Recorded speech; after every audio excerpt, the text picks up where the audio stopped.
Bonjour tout le monde, j'espère que vous allez bien en ce beau dimanche, hein, voilà. Alors c'est un dimanche un peu particulier, c'est la fête de Pâques, mais on est surtout soumis aux restrictions liées à ce coronavirus qui commence un peu à nous embêter, mais bon, on fait avec, hein.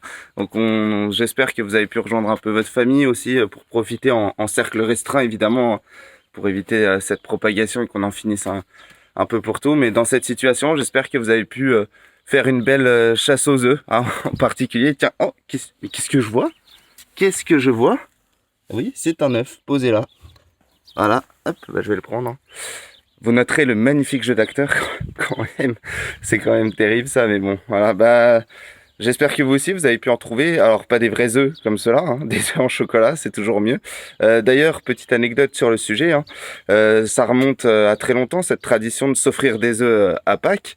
Dans l'Antiquité, évidemment, ça a été déjà reprise pour les différentes fêtes romaines et celtes, mais avec l'arrivée du christianisme, bah, c'est quelque chose qui va s'institutionnaliser en quelque sorte. Alors, sachez que pendant très longtemps, le clergé a interdit, surtout au Moyen-Âge, de consommer les œufs pendant la période de carême, même si c'était une source de protéines importante pour les paysans en particulier. Mais voilà, donc pendant le carême, c'est interdit. D'ailleurs, dans un capitulaire de Charlemagne, eh bien, il est indiqué qu'on pourra décapiter la personne qui décide de manger un œuf pendant la période de carême. Et puis après, au XIIe, XIIIe siècle, bah, on va surtout retrouver des traces du fait qu'on s'offrait les œufs. Alors, les œufs qu'on a récoltés, qu'on n'a pas mangés, du coup, bah, on les peint. On les peint en rouge, couleur du sang du Christ, par exemple. Et puis, on les offre. Alors, après, il peut y avoir différents motifs. On met quelques éblis pour favoriser la récolte, hein, parce qu'il y a toute une superstition qui est associée à cet œuf, hein.